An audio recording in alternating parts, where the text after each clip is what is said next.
Olá. No último programa eu falei de ciência, anticiência, pseudociência. Nesse aqui eu vou me dedicar a uma parte só, que talvez seja o movimento aonde mais a pseudociência penetrou de uma maneira quase que totalitária, que é as variações de temperatura, o clima de maneira geral e o tal meio ambiente. A ideia de que existe um aumento de temperatura do planeta em função das atividades humanas é totalmente mentirosa e falsa. Todos os cientistas de verdade, que estão inclusive calados, foram calados, já vou mencionar por que isso, todos eles falam exatamente a mesma coisa. O problema está no nosso astro-rei, o Sol, e na posição relativa da Terra em relação ao Sol, as aproximações, os afastamentos, etc. Há poucos anos, no meu tempo, eu já estava formado em medicina, ou um pouco por aí, falava-se muito que o mundo ia acabar em gelo. Eu já falei isso num programa aqui. Pois agora mudou tudo. E é bem possível, e estão apressadíssimos para fazer essas coisas. A Agenda da ONU 2030, que eu vou comentar em outro vídeo, eles já penetraram violentamente, fortemente nessa Agenda 2030. É preciso fazer isso rapidamente, porque já se sabe que em 2060, por aí, vai ter uma nova onda de frio e o planeta vai esfriar. Óbvio que as profecias autorrealizáveis são o apanágio da pseudociência. Se vai acontecer isso, aí ele faz tudo para que aconteça. E dizer, olha, aconteceu como nós prevíamos. Ou faz ao contrário, faz tudo para que não aconteça. E depois diga, não tomaram as medidas que nós dissemos que tinha que ser tomada. E também não há uma outra área da ciência, ou tirando ciência fora, pronto, da tentativa de conhecer as coisas como elas são, não há nenhuma outra área em que tenha sido uma dominação tão grande dos pseudocientistas. E isso é preciso de cara explicar por que acontece.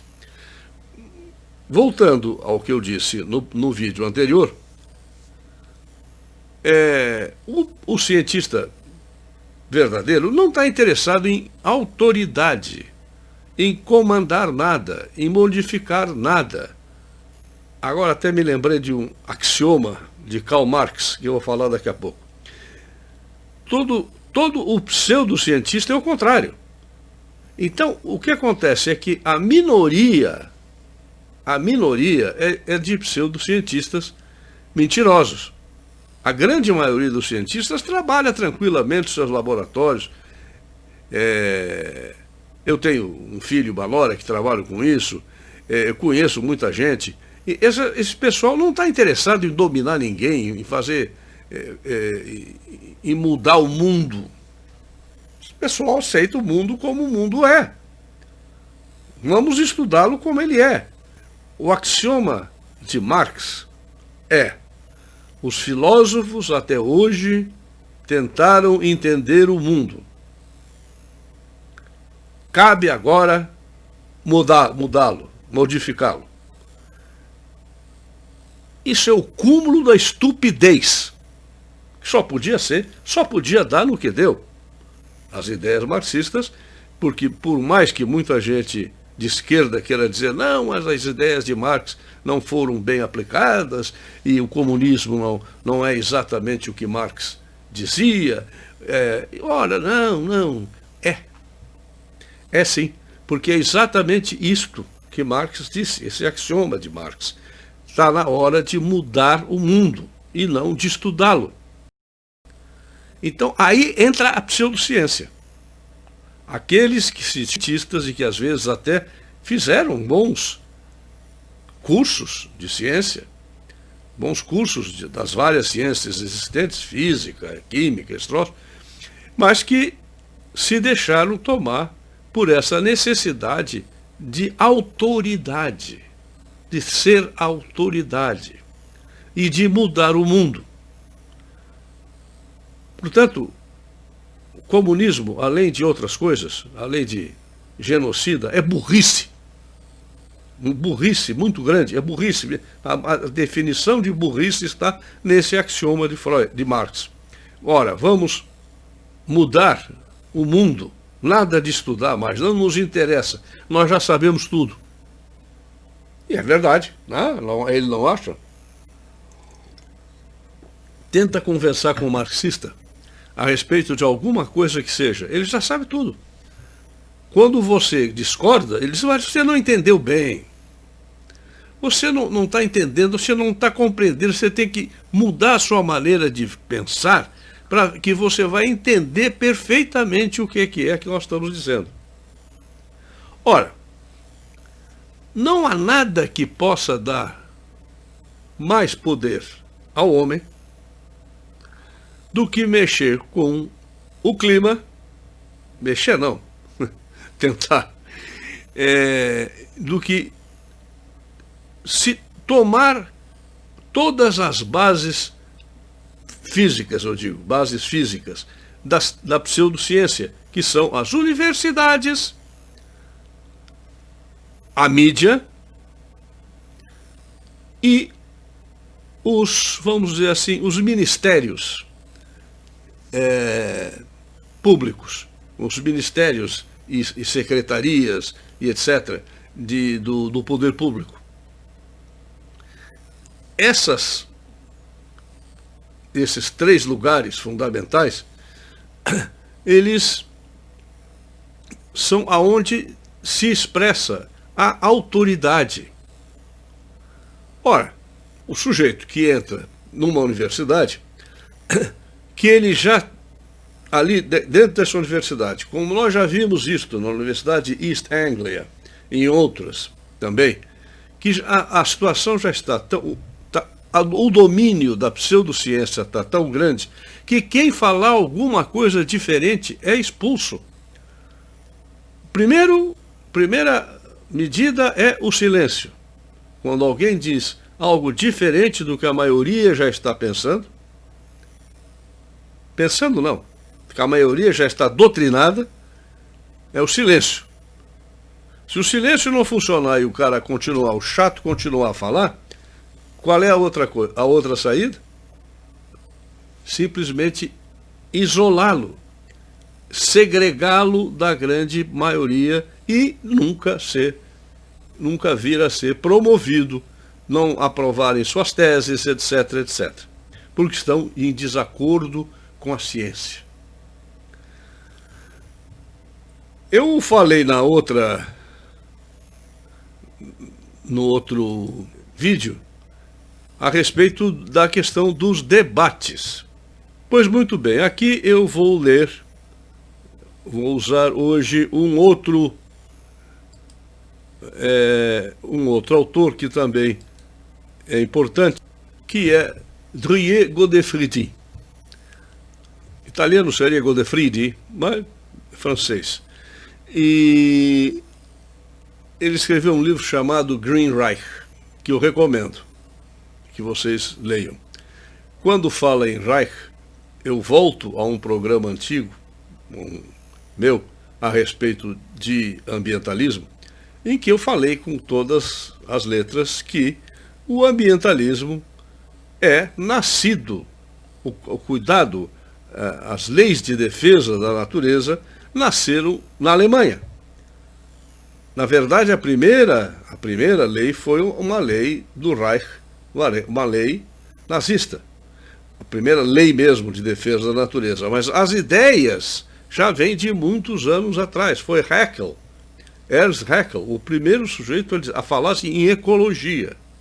E depois muitos outros elementos que eu vou dar em outro programa, porque é muito difícil enfiar um programa no outro, mas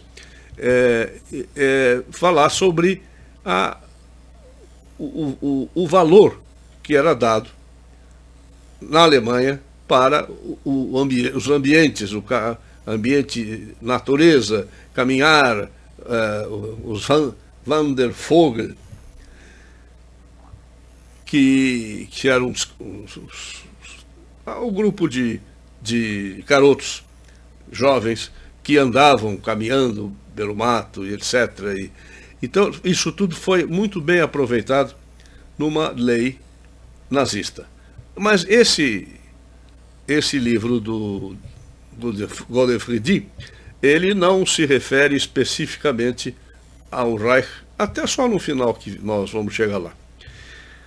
Mas ele fala o seguinte, sobre debate e pluralismo. Notem que esse pessoal, que não é realmente cientista, é pseudocientista, esse pessoal defende sempre o pluralismo de ideias. Devemos ter pluralismo, devemos ter sempre a discussão aberta. Mas, no entanto, vejam só o que nas palavras desse pessoal mesmo diz, é o seguinte, o pluralismo não apresenta problemas enquanto o debate continua entre socialistas e liberais, nacionalistas e apoiadores da União Europeia, ou ateus e apoiadores do humanismo cristão. Não sei se vocês concordam comigo, mas humanismo cristão é uma contradição em termos. Porque o cristianismo não é humanista. Não é o homem é a medida de todas as coisas. Deus é a medida de todas as coisas para qualquer cristão. Não é o homem. Isso, humanismo veio mais, vamos dizer, do iluminismo, que tem lá suas partes muito boas. Eu não sou anti-iluminista, como muita gente aí que fala de boca cheia, que preferia viver na Idade Média. Isso é besteira. Mas, realmente, o pluralismo tem as suas facetas negativas. Uma delas é o humanismo, que é exatamente o homem à medida de todas as coisas. Mas isso também é muito falso para essa gente da ecologia e do ambientalismo. Por quê? Porque não é o homem que é a medida de todas as coisas. Eles chamam de humanismo cristão, porque quem é humanista cristão não é cristão, então é fácil de debater. Agora, falar com um cristão de verdade é diferente. O cara não vai aguentar entupir, engolir essas besteiras todas da ecologia. Voltando, é até uma espécie de estímulo, pois o pluralismo obriga ao refinamento dos argumentos e da vigilância diante da contradição do adversário. Essas ideologias integraram um imperativo moral, filosófico e constitucional do pluralismo e o aplicaram por muitas décadas na Europa Ocidental e nos Estados Unidos. O debate congela assim, notem bem, o debate congela assim que um oponente entra na arena política ou na mídia, exibindo uma armadura deslumbrante da ciência. Não da humanidade, mas da ciência mais difícil. A ciência da objetividade exata e pura, que é a física.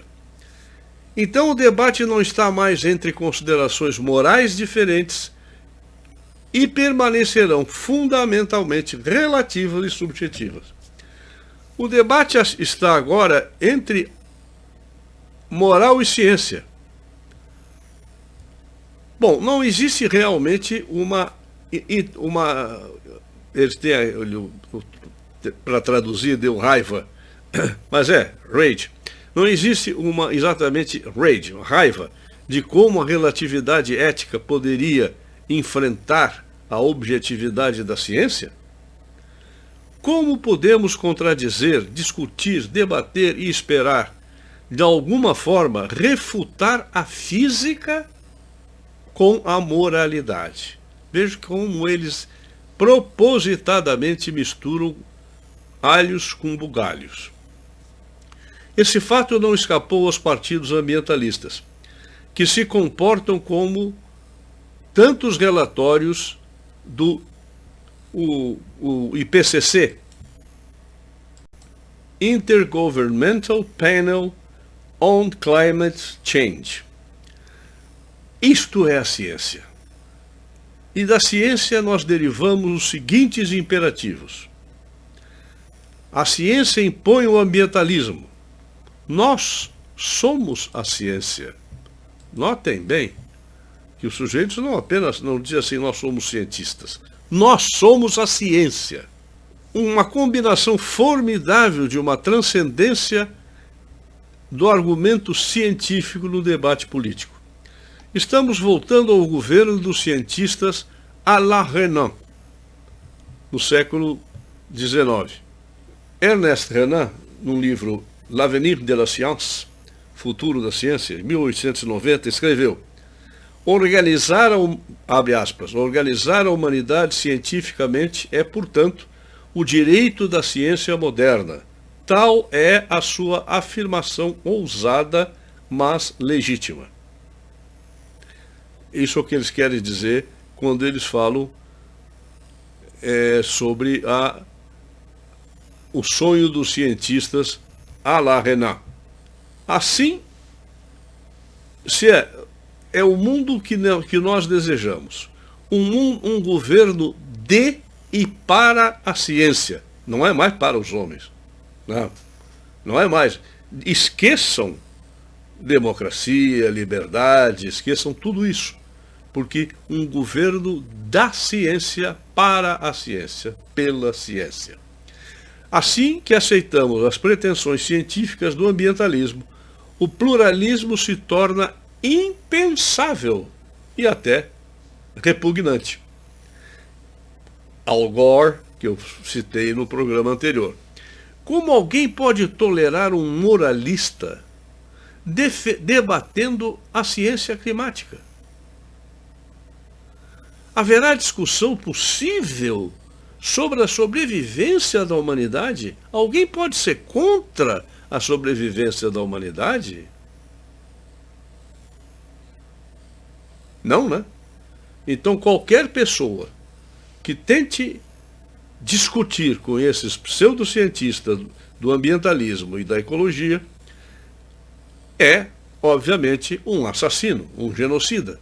Quando os genocidas são eles, que querem destruir com todos a humanidade. Nós vamos chegar lá depois, agora, daqui a pouco.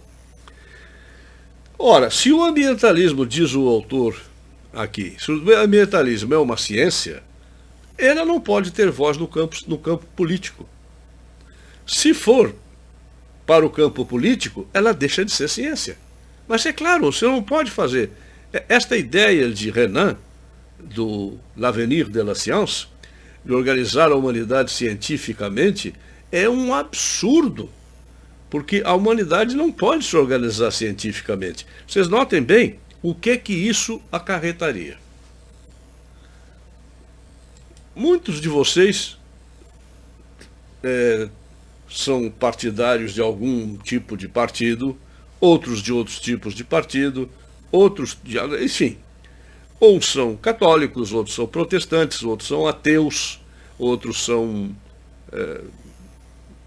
umbandistas, espíritas. Bom, tudo isso acabaria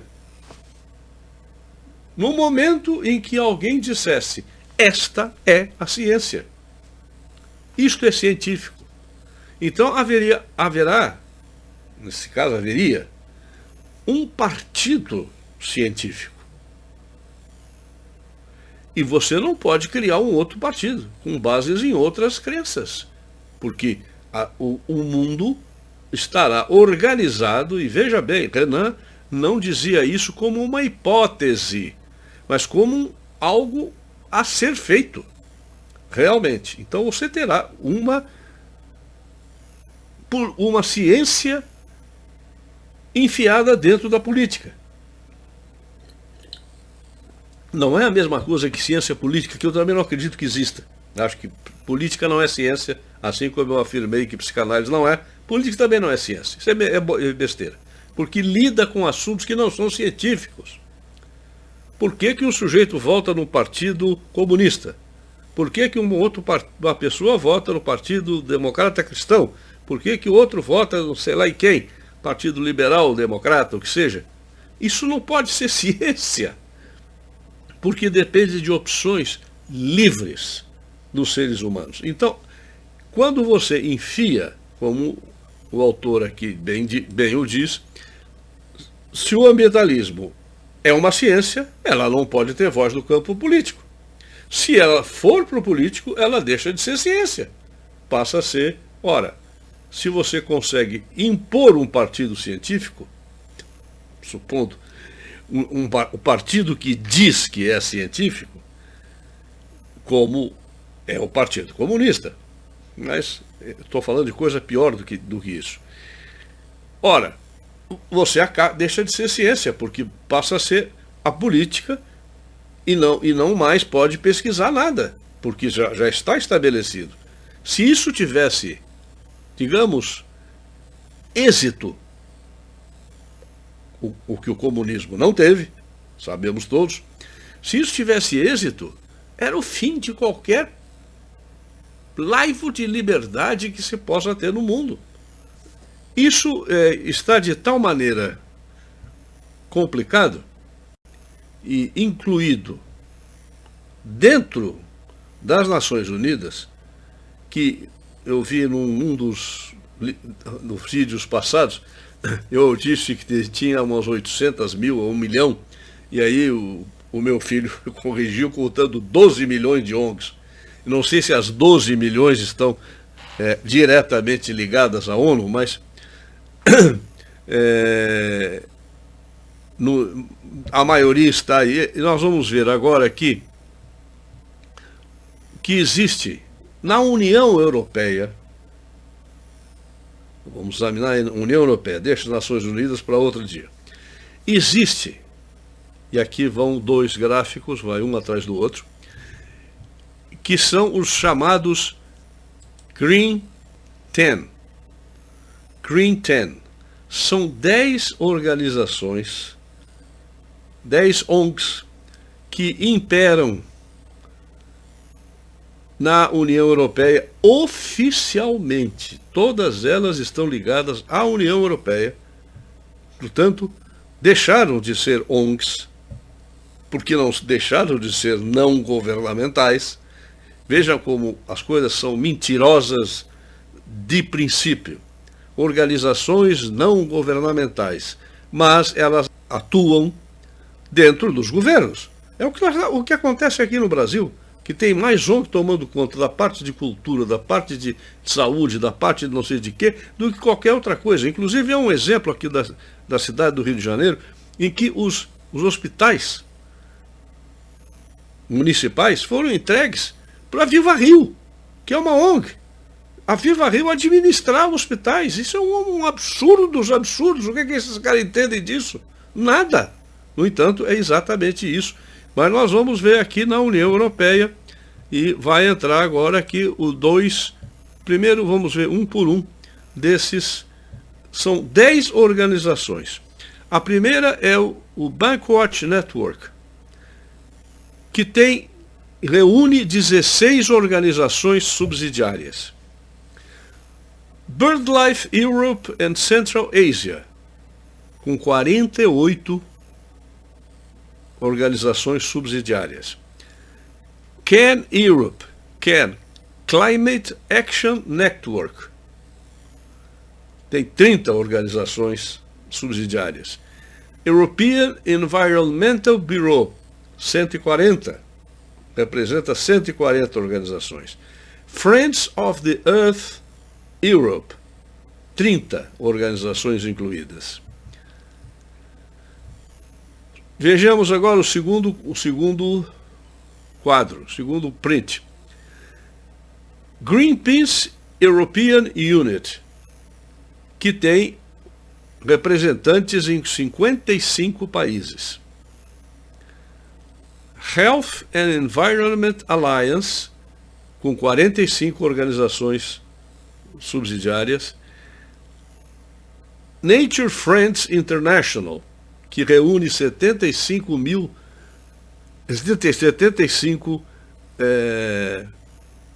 organizações e 350 mil membros. Transport and Environment, que inclui 58 organizações e 3,5 milhões de membros. E, finalmente, o World Wildlife European Policy Office, que tem e reúne 25 organizações com 3 milhões de membros. Um total, essas 10 representam 522 outras organizações. Somando esses númerozinhos que estão embaixo, dá 522 organizações. Todas elas, ligadas a ambientalismo, e todas elas pensando exatamente da mesma maneira. Eu estou surpreso que não esteja aqui a organização mãe de todas elas, praticamente, que é Sierra Club, que é uma organização com base nos Estados Unidos, mas que é uma das mais importantes e talvez a mãe de todas essas organizações. Então vocês vejam como que a União Europeia, que nós já vimos em outros programas, e aqui ou quando na Rádio Vox, que eu já falei muito sobre a União Europeia e sobre principalmente as origens nazistas e comunistas, totalitárias da União Europeia. Vocês vejam como esses 10, The Green 10, que representam 522 organizações, eles estão em Bruxelas. Todas elas têm suas sedes em torno da sede da União Europeia, da Comissão Europeia, que é quem manda. Que o resto tudo é besteira, não manda coisa nenhuma. Parlamento Europeu não faz coisa nenhuma que preste. Como diz o Nigel Farage, é só para decidir qual é o grau de gordura que leva a manteiga, essas coisas assim. E olhe lá. A Comissão Europeia é o típico governo mundial que se instalará no mundo inteiro, se conseguirem. Eu não vou entrar nisso agora, mas já está havendo uma reação muito grande. A Itália está votando contra o euro, para sair da zona do euro imediatamente. A Inglaterra está saindo. E a Alemanha agora, a Corte Suprema da Alemanha, deu ganho de causa para um processo no qual ela diz que a União Europeia não tem que se submeter às leis. A Alemanha não tem que se submeter às leis da União Europeia. A Alemanha tem suas próprias leis, além do que também legislou sobre os empréstimos do Reichsbank, do Bundesbank, que é o banco central alemão, ao Banco Europeu, que está praticamente falindo. E quem está sustentando é a Alemanha. Parou. Além disso, existe uma insatisfação muito grande com tudo que ocorre a mando da União Europeia. Vocês notam que essas ONGs todas, que na realidade são 522, né, que estão representadas, porque cada uma delas é o resultado do somatório daquelas que são representadas. Então, eles funcionam como que fiscalizando todas as leis, todas as diretivas emitidas pela Comissão Europeia. Fiscalizando do ponto de vista climático, do ponto de vista do ambiente, do meio ambiente. Quer dizer, do ponto de vista pseudocientífico a respeito do ambiente, quer dizer, o cuidado, a relação das mudanças climáticas com a existência de seres humanos na Terra, que somos nós os poluidores, somos nós os destruidores, somos nós que fazemos tudo. E isso eles falam em nome de humanismo, imagina. Ora, eu não sei se existe ainda aqui no Brasil, eu acho que deve existir o tal de RIMA, Relatório de Impacto do Meio Ambiente. Isso começou lá pela década de 80, por aí, ainda dentro dos governos militares, quando eles permitiram essa entrada desse pessoal. Eu até escrevi uma vez um artigo que o título é estranho, é gozado, propositadamente. Quer dizer, salvem as pererecas, porque havia uma estrada, que até já usei muito, depois que ela foi feita, que antigamente o pessoal que ia para a Serra, Petrópolis, Teresópolis tinha um caminho, e para Friburgo tinha que pegar a ponte Rio Teresópolis, subir não sei o que. Era um chato, demorava muito, e a ponte sempre cheia, engarrafada. Então havia um caminho extra que foi feito, estava sendo feito, uma boa estrada que liga a estrada de Rio Teresópolis até a Rio Friburgo. E essa estrada, passando por Magé, essa estrada foi interrompida numa certa época, porque encontraram um tipo de perereca que só existia lá, era uma espécie em extinção. Então, para tudo, para a obra, porque não se pode mexer com as pererecas.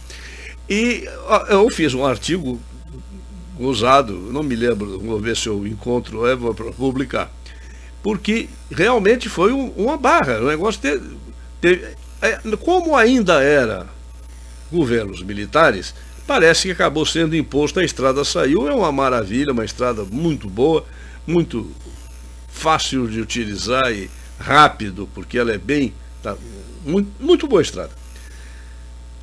Várias vezes a gente ia para Friburgo e eu passava por lá, sempre por lá e não pela ponte.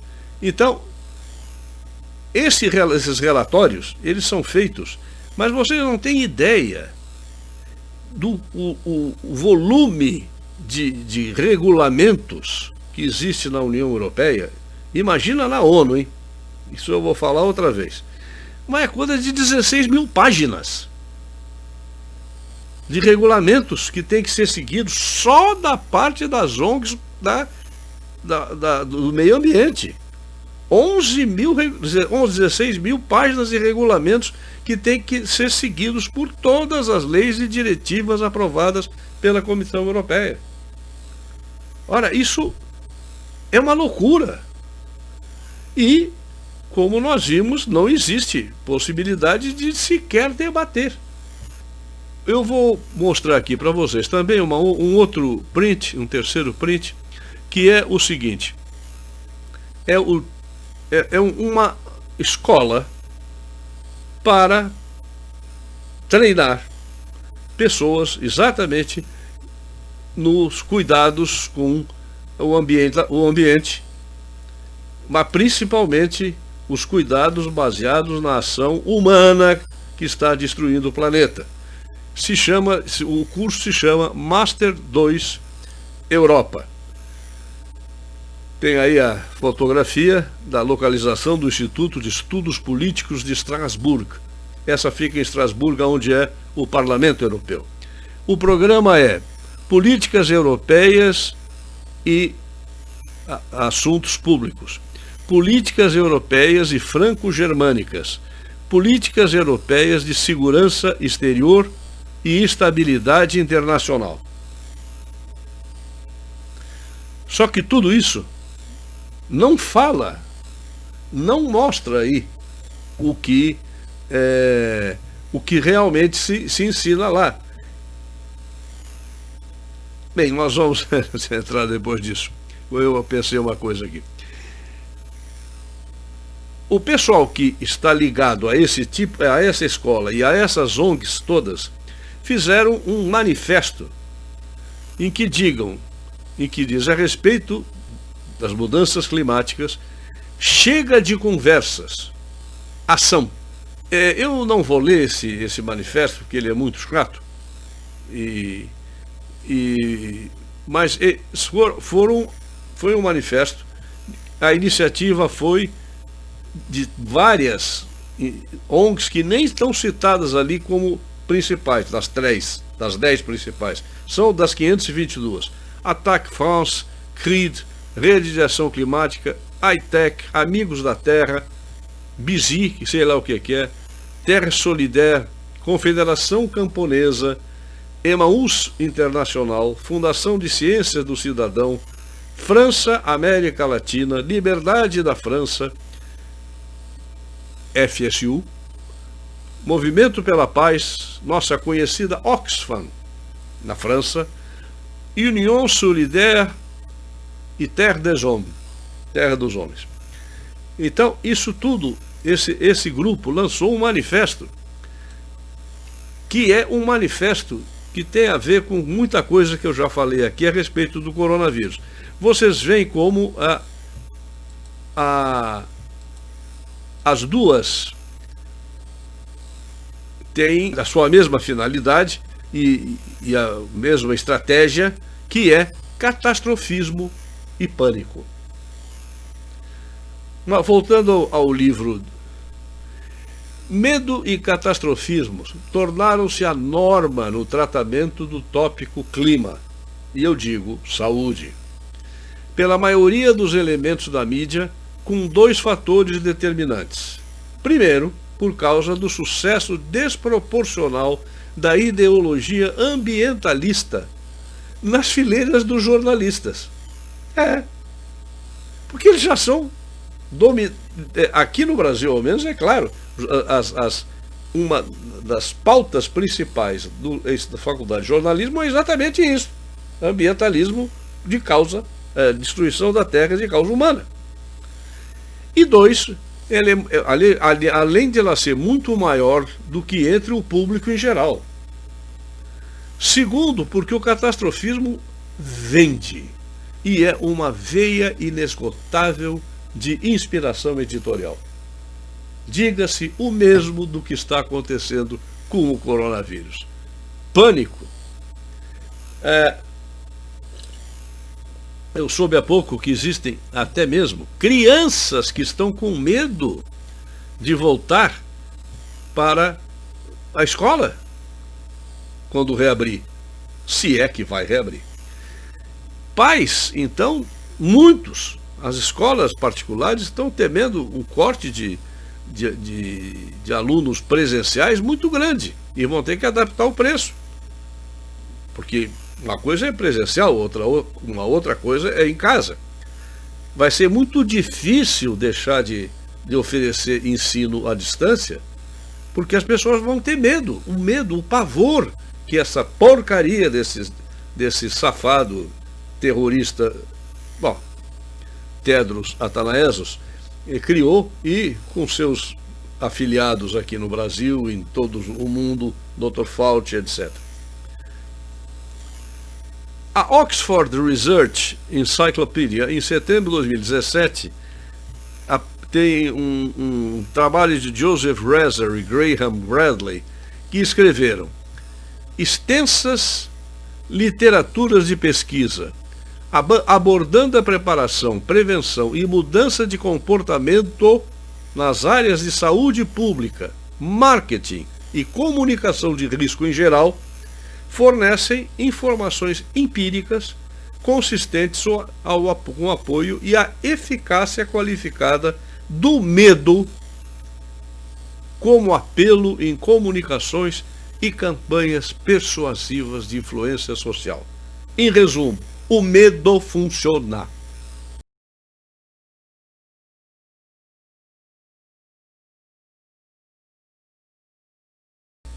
Esse grifo é do autor.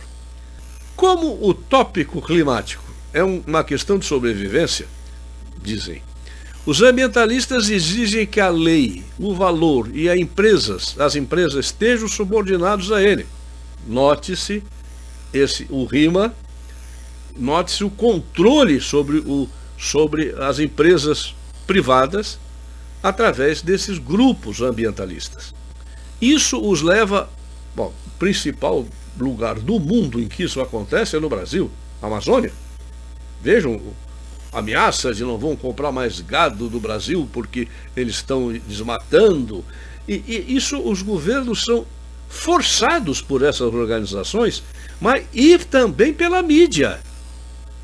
A mídia está totalmente ligada a essas mentiras pseudocientíficas.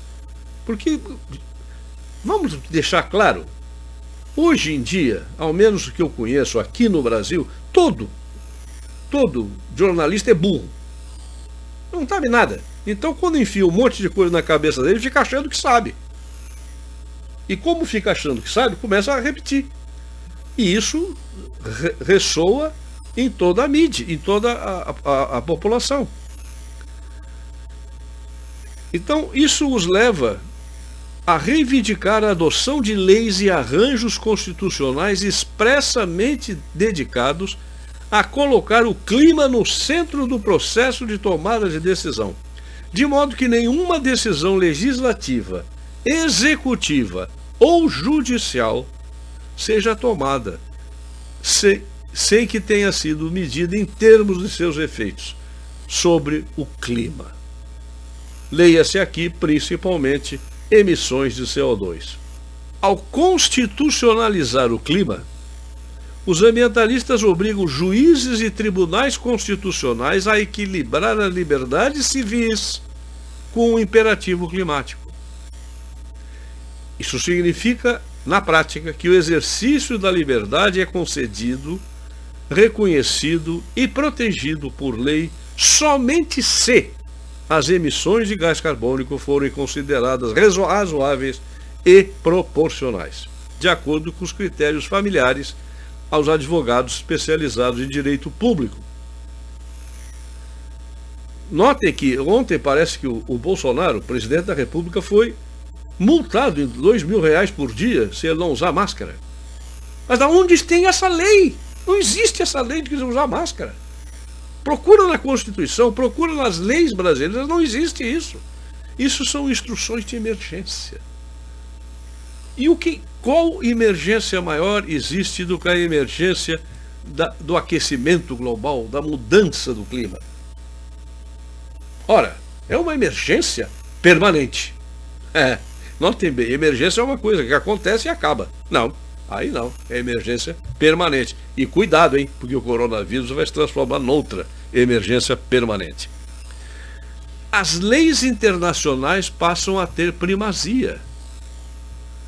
A tensão entre liberdade e clima é um mero preâmbulo do objetivo final dessa revolução jurídica ambientalista, a subordinação da liberdade às demandas climáticas. Quer dizer, não adianta você ter, como tem nos Estados Unidos, a primeira emenda, a liberdade de expressão, a liberdade de... Por exemplo, este programa aqui, daqui a algum tempo, não será mais possível, se tudo continuar como vai. Não apenas esse programa será retirado do ar, como talvez nem saia, porque ele será censurado antes, como talvez não seja preso. Não estou brincando, vai ser assim mesmo. Então, a tensão entre a liberdade e clima é um mero preâmbulo. Porque o final mesmo, a finalidade é a subordinação total da liberdade às demandas climáticas. E principalmente porque isso já está sendo feito, mais uma vez, mais um crime contra as nossas crianças. Está sendo usado as crianças. Há uma subjugação ideológica das nossas crianças, que lembra muito bem, aqui o autor lembrou de uma, eu lembrei das outras. Ele lembrou de duas. O Komsomol, que era a Juventude Comunista, que tem até um jornal próprio, que existe ainda. Não, Putin é liberal, não está dizendo nada. O Komsomolskaya Pravda existe ainda na Rússia. Lembra também a Cruzada das Crianças. Veja só que isso não é uma coisa só de esquerda, isso é coisa também que foi feita, um horror do que foi feito com as crianças naquela cruzada, que dizimaram, não sei se dezenas de milhares de crianças, ou centenas, não sei, eu já li, mas não lembro, por uma fanatização das crianças em relação à necessidade de cruzada. Ora, isso é coisa para gente grande. Isso não é coisa para botar criança a fazer uma cruzada. E também lembra-se a Hitlerjugend, a juventude hitlerista. É exagero meu? É exagero do autor, do D? Não, não é. Porque vocês estão no meio, nós estamos no meio do processo. E sempre em que estamos no meio de um processo, nós não conseguimos enxergar o processo como um todo, a não ser quem estuda, como eu estudo e esses que eu cito aqui estudam. Então, já estão fazendo tudo isso para uma subjugação total da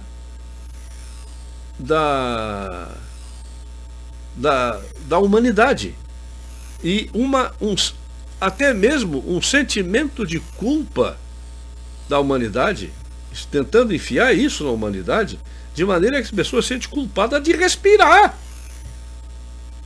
porque sai CO2. Vejam aqui um outro aspecto desse mesmo livro. O título completo é The Green Reich, Global Warming to the Green Tyranny. O uso do medo no debate climático é validado pelo mundo acadêmico, numa uma contribuição chamada Fear Appeals, apelos de medo, in Climate Change Communication, foi publicado pela Climate Science da Oxford Research Encyclopedia. Eles dizem exatamente aquilo, assim, isso eu já tinha comunicado, já tinha falado antes, mas uma das coisas mais graves que existe sobre isso é o uso que muitos estão fazendo, principalmente na imprensa, de uma tal verdade nobre. É aquela verdade que você fala assim, é preciso, não, as pessoas não podem saber de tudo que está acontecendo. Por isso, eles ligam a Platão. E eu fui procurar no volume 1 da Sociedade Aberta e Seus Inimigos, de Sir Karl Popper. Aqui tem uma nota de capítulo que diz o seguinte: Platão acreditava na liberdade de palavra, na liberdade de discussão apenas para os seus escolhidos. Mas o fato é que ele não acreditava nisso.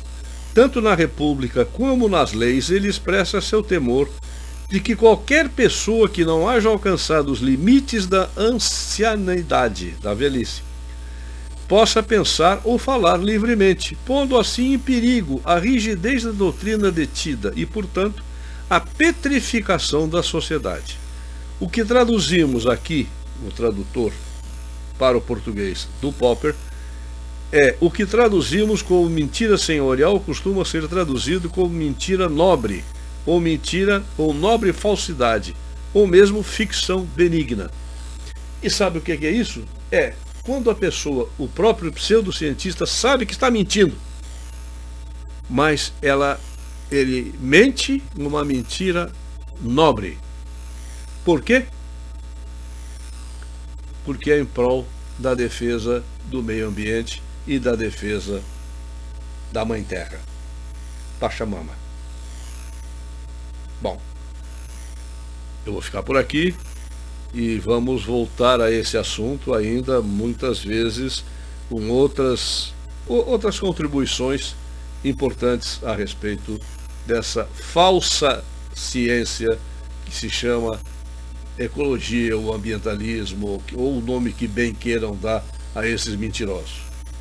Então, mais uma vez agradeço a paciência e a audiência e até o próximo programa.